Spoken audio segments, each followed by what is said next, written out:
Como comenté, al mencionar las características del tejido epitelial, la matriz que rodea las células o matriz extracelular es escasa. Por el contrario, hay abundante matriz en el tejido conectivo. ¿De qué está compuesta la matriz extracelular? Por un lado, posee fibras, colágenas, reticulares y elásticas. La foto del mesenterio muestra en naranja y gruesas fibras colágenas, las delgadas azules, fibras elásticas de elastina. Las fibras reticulares de colágeno 3 se pueden identificar con técnicas especiales, por ejemplo, usando nitrato de plata. La plata precipita sobre estas fibras, que se ven como una red tridimensional, como se observa en las dos fotos de abajo. Esta red constituye un soporte para distintos órganos, como la laringe, el vaso, ganglios linfáticos, hígado, riñón, entre otros. Además de las fibras, en la matriz extracelular hay moléculas de distinto tamaño, que conforman la sustancia fundamental. Proteoglicanos, que son hidratos de carbono con proteínas, glicoproteínas, que son proteínas glicosiladas, iones, calcio, sodio, bicarbonato, cloro, gases, oxígeno, dióxido, glucosa, hormonas, factores de crecimiento, todas sustancias esenciales para el funcionamiento de las células. Una parte de la matriz extracelular forma la membrana basal, que relaciona al tejido epitelial con el tejido conectivo. Las células del tejido muscular y nervioso también están rodeadas por membrana basal más delgada. En la foto de arriba se ve la membrana basal señalada con la flecha rosa. En el caso de la mucosa traqueal, que por el gran depósito de fibras colágenas sobre la membrana basal, esta queda engrosada. Una de las funciones de la membrana basal es servir de anclaje y andamio para la formación de un epitelio, como si fuera un riel en donde se insertan las ventanas, que serían las células. Otra función es la de generar o separar compartimentos. Por encima de la membrana basal el epitelio, por debajo el tejido conectivo. Funciona como filtro ya que controla el pasaje de sustancias y también participa en la señalización entre células, permitiendo el cambio de forma de las células, la proliferación celular, la diferenciación de una célula precursora en la célula diferenciada y el movimiento de las células. No es fácil identificar la membrana basal con microscopía óptica. Con tricrómico de Mason se ve como una línea azul siempre en el lado basal del epitelio, por ejemplo, en los túbulos renales. Existe una técnica histoquímica llamada ácido periódico de Schiff, o PAS por sus siglas en inglés, que marca la membrana basal de color magenta. La foto del medio muestra túbulos renales de un paciente con una alteración, y por eso la membrana basal se ve irregular y engrosada. A la derecha se muestran glándulas del colon. La línea delgada marca con la flecha rosa es la membrana basal. La técnica de PAS también colorea glicoconjugados neutros, en este caso mucus, de estas glándulas. Si uno hiciera una ampliación de los componentes de la membrana basal, podría identificar dos partes: una lámina basal pegada al epitelio y una lámina reticular cercana a las células más comunes del tejido conectivo, que son los fibroblastos. La lámina reticular tiene aspecto de red.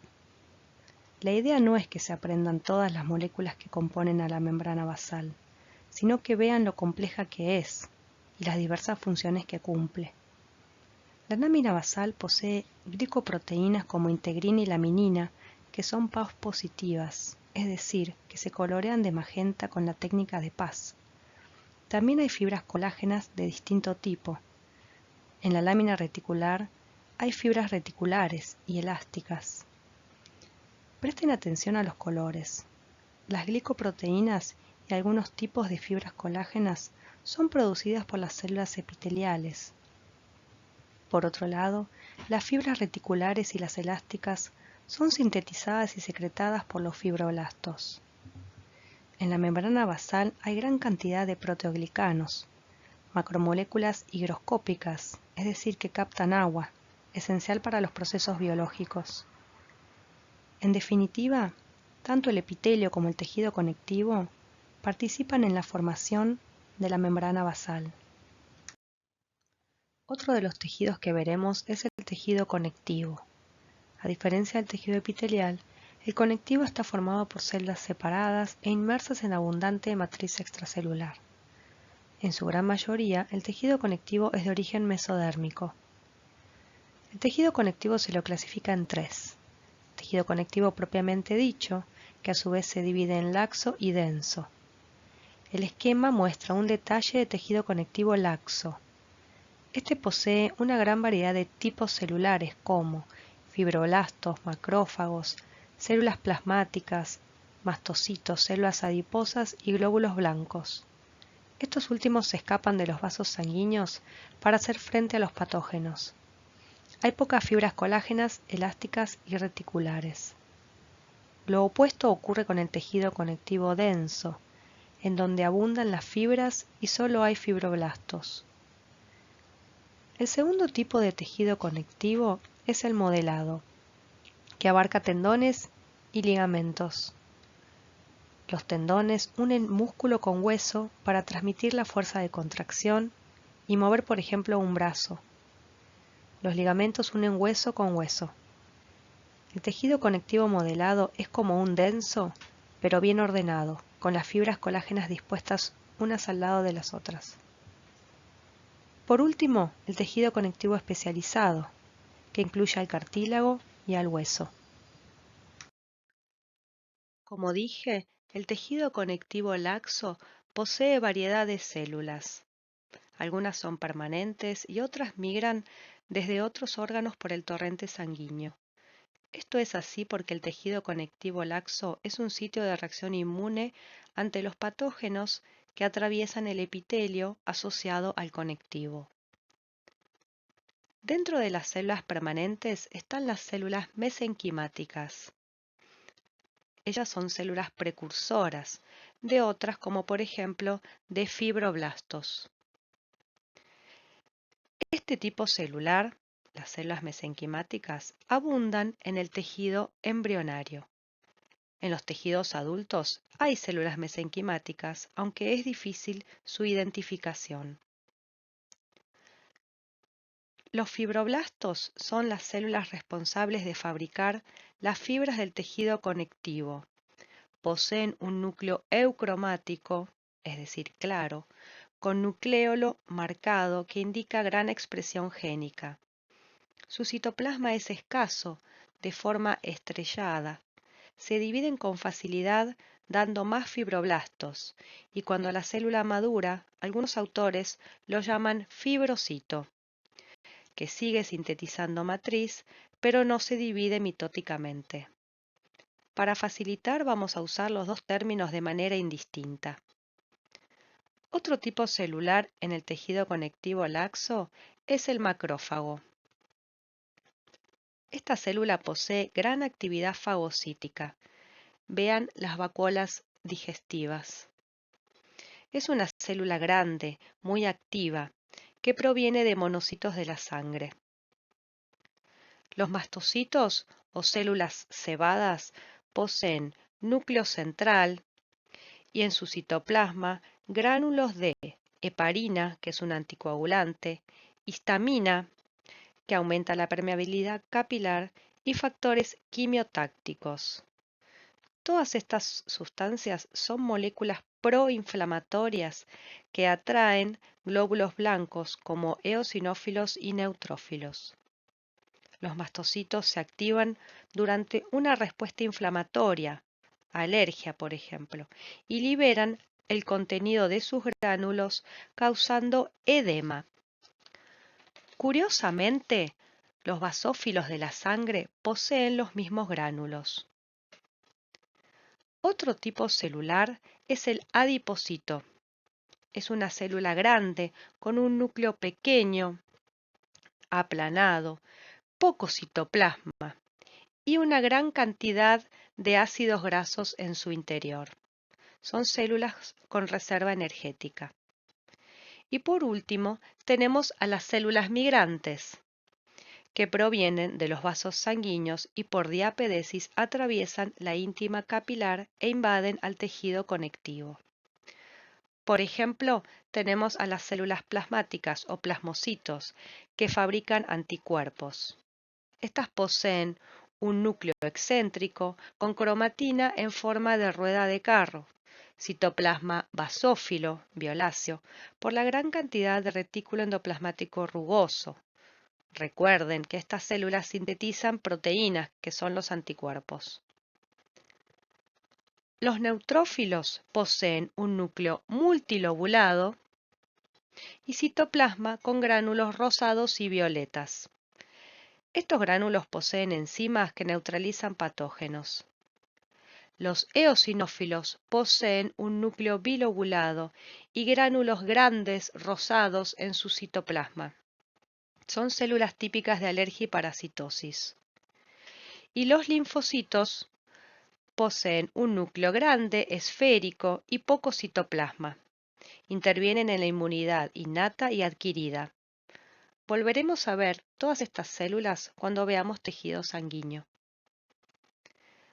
Para resumir, las células mencionadas aquí conviven en el tejido conectivo laxo aguardando la entrada de bacterias, hongos o parásitos y así poder combatirlos. En esta diapositiva se resumen las funciones del tejido conectivo propiamente dicho. Una de ellas es dar sostén y relleno a los órganos. El laxo, por sus características, le da movilidad. El denso le da resistencia ante estiramiento o distensión del órgano.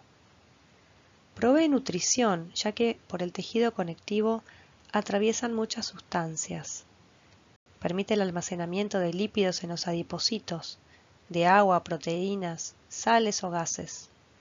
Brinda protección por los glóbulos blancos y células de defensa que contiene.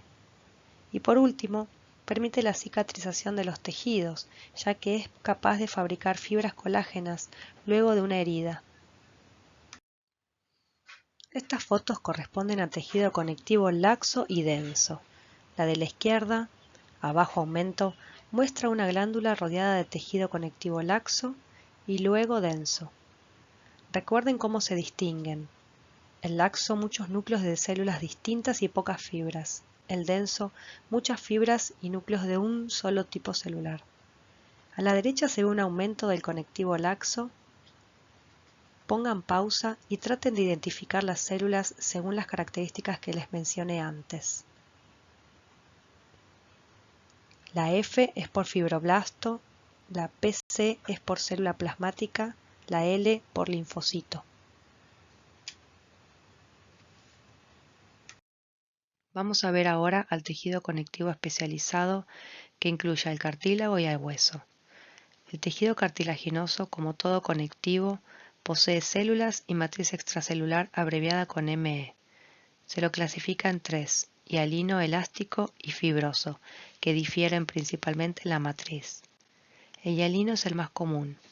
Su nombre se debe al aspecto vidrioso al estado fresco. El elástico tiene abundantes fibras elásticas coloreadas de marrón con orceína y algunas fibras colágenas. Forma parte de pabellones auditivos u orejas, las trompas de Eustaquio que comunican el oído con la faringe y la epiglotis, que es una tapita que cierra la glotis para evitar que los alimentos ingresen a la tráquea cuando tragamos.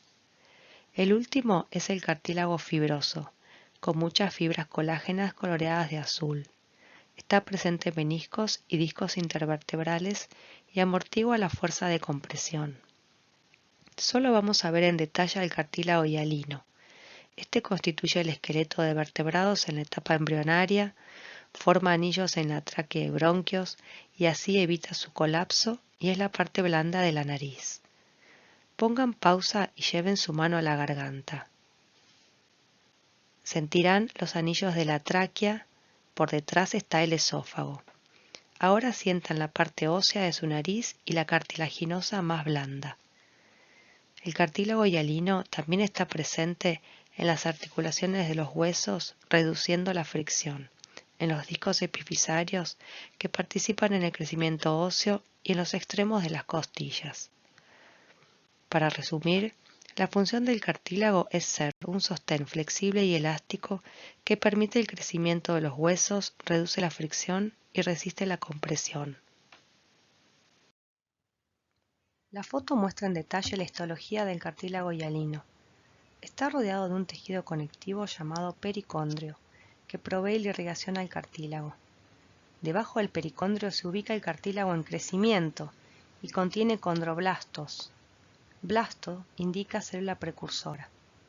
Estas células inmaduras tienen gran capacidad proliferativa y son las responsables de sintetizar y secretar los componentes de la matriz extracelular. El resto del cartílago posee condrocitos o células maduras, que contienen reservas energéticas en forma de glucógeno y lípidos. Estas moléculas se lavan durante el procesamiento histológico y por eso se ven espacios en blanco en el citoplasma del condrocito. El condrocito tiene capacidad de seguir sintetizando la matriz para mantenerla. En ocasiones está aislado y en otras forma grupos isógenos porque provienen de una misma célula que se dividió.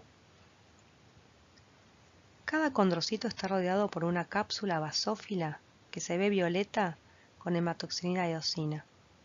Corresponde a la matriz sintetizada principalmente proteoglicanos. Estas moléculas captan agua, lo que le da la hidratación al tejido.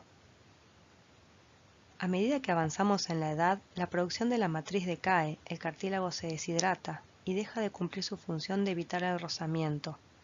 Por eso duelen las articulaciones. En las hernias de disco también hay deshidratación y dolor. La cápsula del condrocito delimita un espacio llamado laguna, y allí está el condrocito. Rodeando cada grupo isógeno hay abundancia de proteoglicanos y colágeno. Esto se llama área territorial. Entre los grupos hay menor cantidad de proteoglicanos. A esto lo llamamos área interterritorial. Tengan en mente el color violeta de la matriz cartilaginosa cuando se colorea con la coloración hematoxilina eosina. El otro tipo de tejido conectivo especializado es el tejido óseo, que forma parte de los huesos. La función más evidente es la de sostén, piensen en nuestro esqueleto. Pero también el hueso es protector. El cráneo protege al encéfalo, la caja torácica a los pulmones y al corazón. El tejido óseo también es un buen reservorio de calcio y fosfato. Por ejemplo, el calcio es removido cuando las aves ponen huevos o durante el embarazo de los mamíferos. El calcio es esencial durante la contracción muscular y participa en la excitabilidad de neuronas, en la coagulación y secreción de hormonas. El fosfato es un excelente buffer, forma parte del ATP, de nucleótidos y de otros compuestos orgánicos. Las células principales del tejido óseo son los osteoblastos, que secretan la matriz mineralizada. Por su composición, que veremos en un ratito, esa matriz es eosinófila. Compárenla con la matriz del cartílago. Las células maduras son los osteocitos, encargados del mantenimiento. Y por último, los osteoclastos, que son macrófagos que permiten la resorción de la matriz. La matriz extracelular posee dos componentes, uno inorgánico de cristales de fosfato de calcio en forma de hidroxiapatita y otras sales, y un componente orgánico, principalmente de fibras colágenas, pocos proteoglicanos y fosfatasa alcalina. Esta enzima es la que permite la formación de cristales de fosfato de calcio. Rodeando el tejido óseo está el periósteo, que es un tejido conectivo por donde ingresan los vasos sanguíneos, y también posee células precursoras. Los huesos largos poseen una cavidad medular, que está revestida por endostio, que también es un conectivo con células precursoras.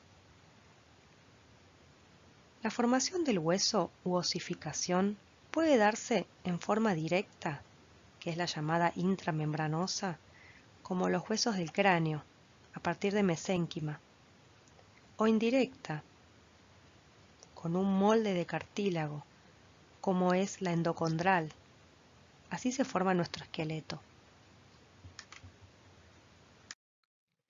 En esta diapositiva observamos un hueso largo como el fémur.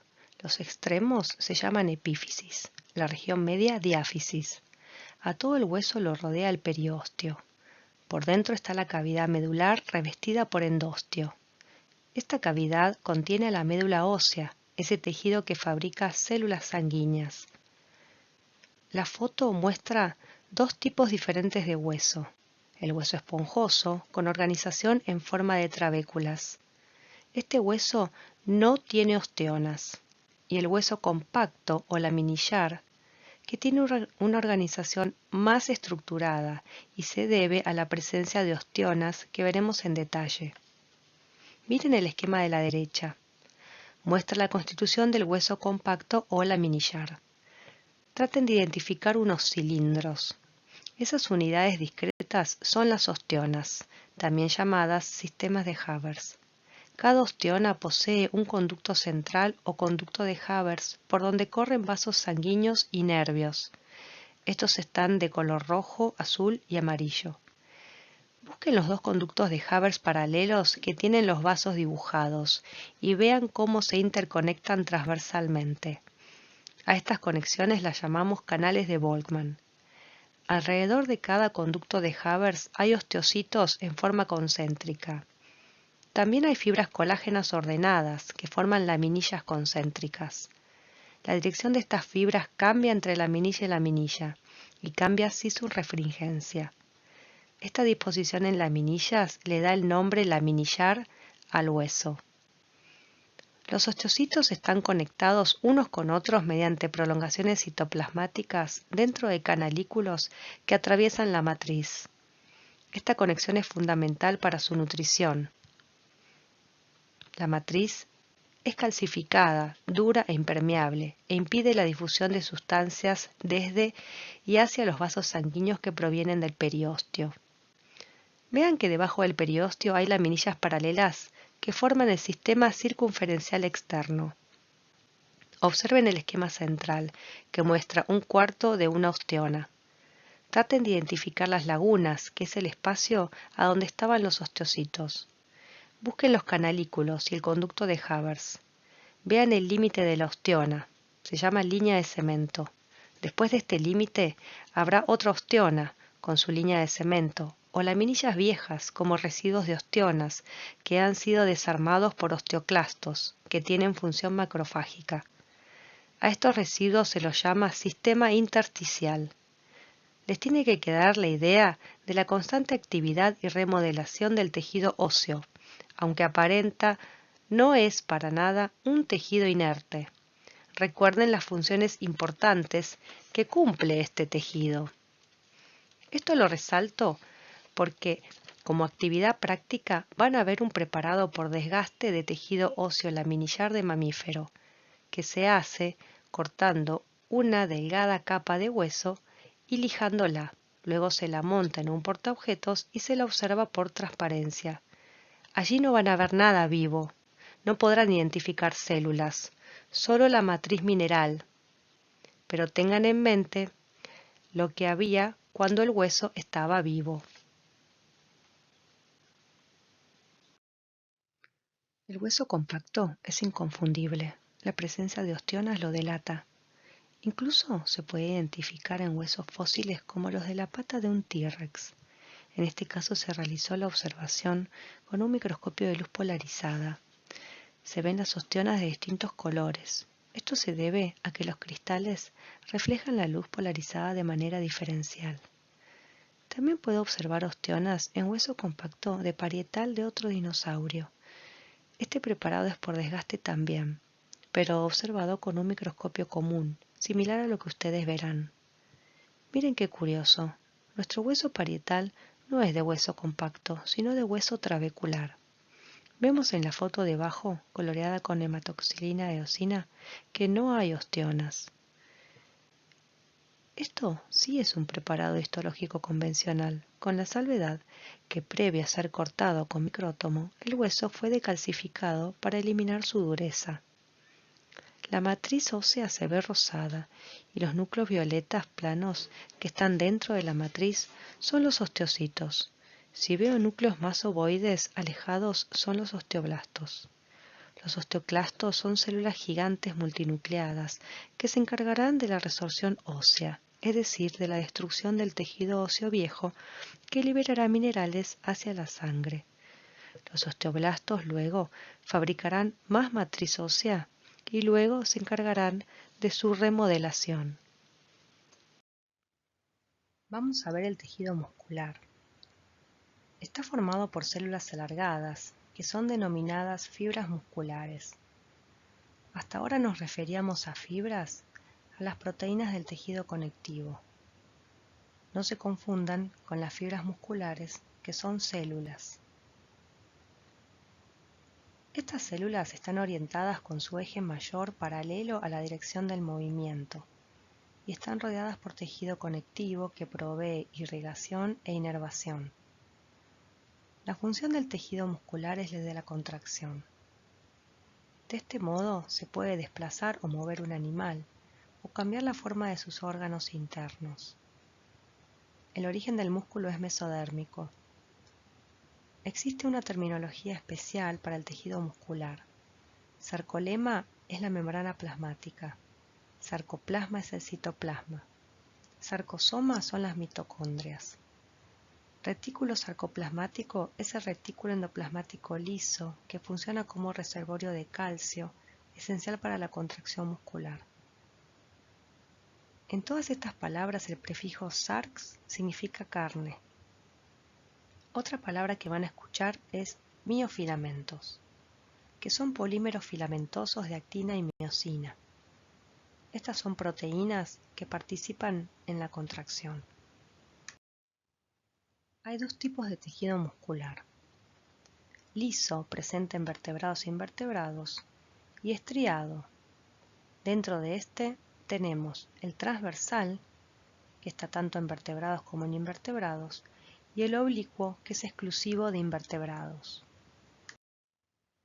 El músculo liso debe su nombre a que no posee estrías o bandas. La forma de la célula muscular lisa es ausada, es decir, con los extremos afilados. Posee un solo núcleo ubicado en el centro de la célula. Presenta proteínas típicas del músculo como actina y miosina, pero estas no están ordenadas y por lo tanto no forman miofibrillas. Ya vamos a ver qué son más adelante. El músculo liso es responsable de mantener el tono muscular mediante contracciones prolongadas, como sucede en las arteriolas. En otros órganos, las contracciones rítmicas provocan la peristalsis, importante para el movimiento de la comida en el intestino. Vean el video 1, peristalsis. En algunos órganos, las células musculares lisas están aisladas, en otros forman capas o túnicas, como en las arteriolas, foto blanco y negro. En el intestino, estas túnicas están muy desarrolladas y se contraen de forma antagónica, originando movimientos peristálticos. En contraposición, el músculo estriado, que permite el movimiento del esqueleto, está formado por células cilíndricas muy largas, con numerosos núcleos, ubicados en la periferia de la célula justo debajo de la membrana plasmática. Otra diferencia es la presencia de bandas transversales o estriaciones regulares. Las dos fotos de arriba muestran parte de 3 células musculares en corte longitudinal con bandeado. También se ven los núcleos periféricos. En la de la izquierda también está señalado un núcleo aplanado oscuro de fibrocito. En cambio, los núcleos de la célula muscular son ovalados, claros, con nucléolos. Las dos fotos de la derecha muestran un capilar sanguíneo en el tejido conectivo que rodea las células, que es importante para su nutrición. Con esta técnica no se ven, pero allí deberían encontrarse las terminales nerviosas que controlan la contracción muscular. Con más aumento se pueden distinguir dos tipos de bandas, la banda A oscura y la banda I clara. Dentro de la clara hay una línea Z. Esto se ve en la foto circular. Alrededor de los núcleos de la célula muscular hay espacios claros con un asterisco en donde se concentran las organelas. Pegado a este núcleo, en la foto, hay un núcleo de endotelio capilar y en fila numerosos glóbulos rojos anucleados por ser de mamífero. En un corte transversal de las células musculares se ve el contorno circular de las mismas. En la foto de abajo a la izquierda se ve una célula muscular completa y 5 incompletas. Traten de distinguir los núcleos de la célula muscular y de fibrocito.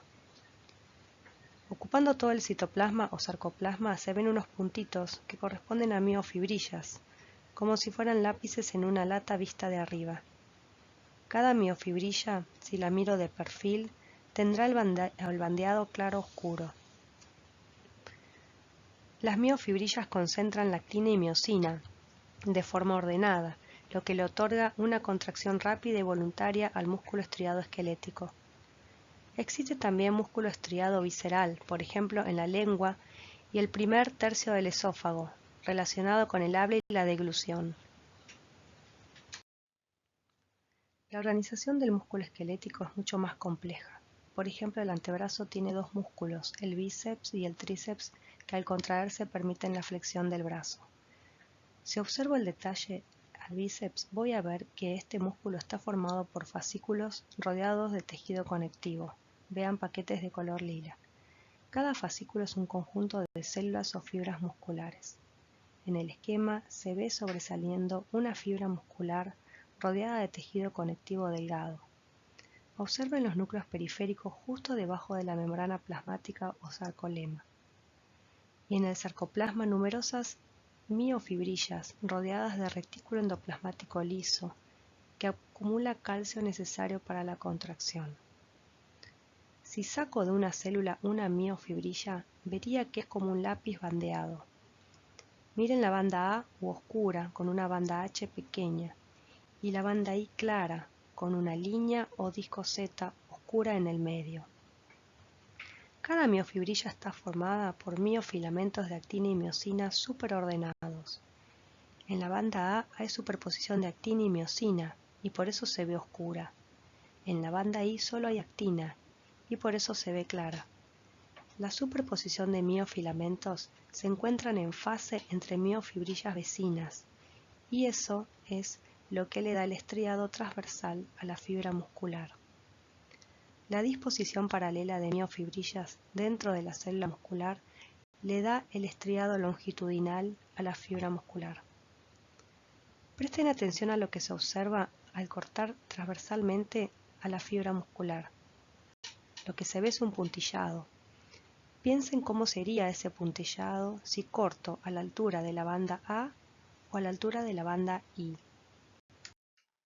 El músculo estriado transversal está presente tanto en vertebrados como en invertebrados. En cambio, el músculo estriado oblicuo es exclusivo de algunos invertebrados, entre ellos los gusanos redondos como nematodos y anélidos y algunos moluscos. Vamos a ver las diferencias con el músculo estriado transversal. Primero, el músculo estriado oblicuo posee células uninucleadas. A veces el núcleo es central, otras veces es periférico. Los miofilamentos de actina y de miosina se ubican de manera oblicua a la línea Z. En el músculo estriado transversal lo hacían perpendicular a la línea Z. Miren el esquema. La línea amarilla es la línea Z. Las rayas rojas delgadas representan a las actinas y las rojas gruesas a las miosinas. Observen el ángulo que forman los miofilamentos con la línea Z. El bandeado oblicuo le da un aspecto helicoidal a la célula muscular y le confiere gran extensibilidad. Piensen cómo se estira una lombriz de tierra al moverse. Otra diferencia es que los miofilamentos no forman estructuras discretas como miofibrillas, sino que están homogéneamente distribuidos ocupando toda una región de la célula muscular. Las dos diapositivas siguientes contienen fotos de cortes histológicos de lombriz de tierra. La foto a bajo aumento muestra un corte transversal. Se ve en el interior el tubo digestivo abreviado TD, sistema excretor en forma de metanefridios o MT, y una gran cavidad interna o celoma. La pared corporal está señalada con un óvalo negro. Comenzando desde el exterior, se ve una epidermis formada por un tejido epitelial simple cilíndrico con células mucosas, cuya secreción se acumula formando una cutícula proteica. Debajo, una pequeña capa de tejido conectivo y luego una capa de musculatura circular que posee fibras dispuestas concéntricamente, como haciendo círculos. La contracción de estas fibras reduce el diámetro de la lombriz. La otra capa muscular es longitudinal, porque las fibras están dispuestas a lo largo de la lombriz, siguiendo su eje longitudinal. Estas fibras atraviesan la pantalla y en este caso están cortadas transversalmente, como se muestra en la foto con recuadro rojo. La contracción de estas fibras acorta el largo de la lombriz. Vamos a cambiar el tipo de corte para que tengan noción de cómo están organizadas las fibras musculares en la pared corporal de la lombriz. Las fotos corresponden a cortes longitudinales. La epidermis se ve igual, pero ahora las fibras de cada capa están cortadas diferente. La capa muscular más externa, que es la circular, está cortada transversalmente y por eso vemos fibras musculares con forma elíptica. Miren la foto de la derecha con más aumento. Cada fibra está rodeada por tejido conectivo. En una célula se ve el núcleo periférico y en toda la periferia se ve rojizo por la acumulación de actina y de miosina. Vean en detalle abajo a la derecha, la zona central de la célula no tiene miofilamentos. Estos solo están en la periferia y se ven zonas oscuras y claras alternadamente. Comparen este corte transversal con el de la diapositiva 17. De perfil se ven tiras o bandeado oblicuo. Esto último es evidente también en las fibras de la capa muscular longitudinal.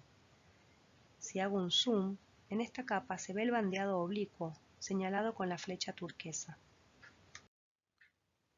¿Cómo distingo el músculo estriado de vertebrados del de invertebrados? Repasemos el de vertebrados. Recuerden la cantidad de núcleos, que la actina y miosina forman unidades discretas llamadas miofibrillas. Esto no sucede en invertebrados. El esquema blanco y negro representa una porción de la miofibrilla en 3 dimensiones. Tracen los 3 ejes cartesianos X y Z. En el plano YZ y en el plano XZ se ven las bandas oscuras y claras. La banda oscura A tiene miosina como línea negra gruesa y actina como línea delgada. La banda Y tiene actina anclada a la línea Z en forma de zigzag. Corten transversalmente la miofibrilla, es decir, en el plano XY. Esa sección es la única que no tiene bandeado, solo se ven puntitos homogéneos. Hagan el mismo trabajo en el esquema de la derecha, que representa una parte de la fibra muscular de lombriz. En el plano YZ se ve bandeado transversal, similar a lo observado en el músculo anterior. Ubiquen la banda A e I. Fíjense que en la banda A, las líneas gruesas verdes corresponden a la miosina y las delgadas a la actina.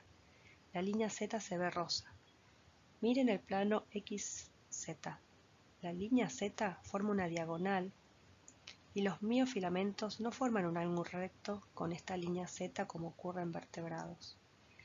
En este plano se ve el bandeado oblicuo. ¿Qué pasa con el corte transversal? O sea, el plano XY. ¿Se ve un puntillado homogéneo? No. Veo zonas con actina, zonas con miosina y actina, una zona con miosina y así sucesivamente. Es decir, que en el corte transversal se ve un bandeado también, banda A, banda I. Esto no pasa en el músculo de vertebrados.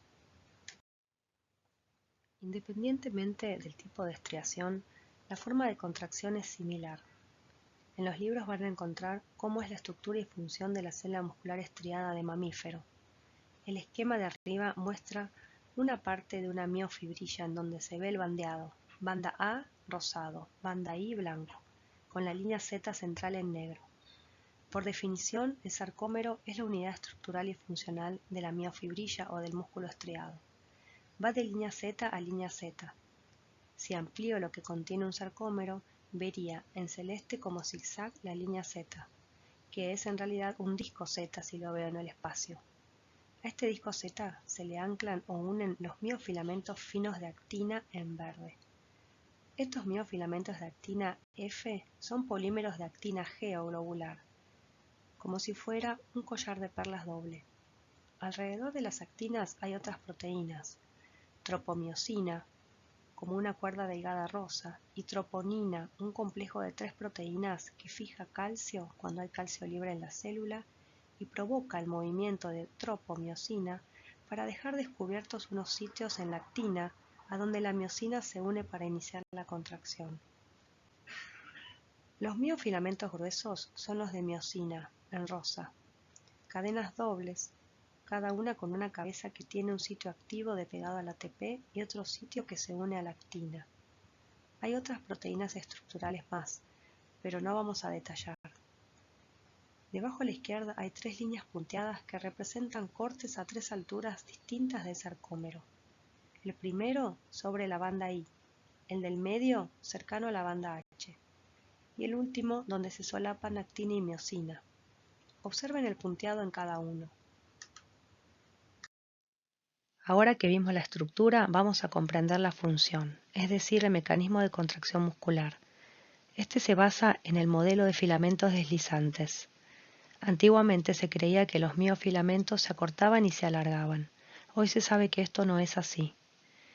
Mientras el músculo está relajado, los discos Z están separados unos 3 a 4 micrómetros. La superposición de miosina y actina es poca. La banda I o clara es ancha. Si a la célula muscular le llega una señal nerviosa, mediante un neurotransmisor le indicará a esa célula muscular que deba contraerse. Esta señal provoca la salida de calcio del retículo sarcoplasmático y un aumento de calcio en el sarcoplasma. El calcio se une al complejo troponina que mueve a la tropomiosina. Se liberan así sitios para que la miosina se una a la actina. Con gasto de ATP, la cabeza de miosina se mueve y desplaza a la actina hacia la banda H. Esta banda se va a ir angostando. Los discos Z se acercan también, y así el sarcómero se acorta. Los sarcómeros se van acortando con delay, si no harían fuerzas opuestas, y así se acortan las miofibrillas y la célula muscular. Si deja de haber señal nerviosa, el calcio se secuestra en el retículo sarcoplasmático y se bloquea el sitio de unión de la miosina a la actina. Se relaja el sarcómero de manera pasiva. Tienen un video para poder comprender bien el mecanismo de contracción muscular.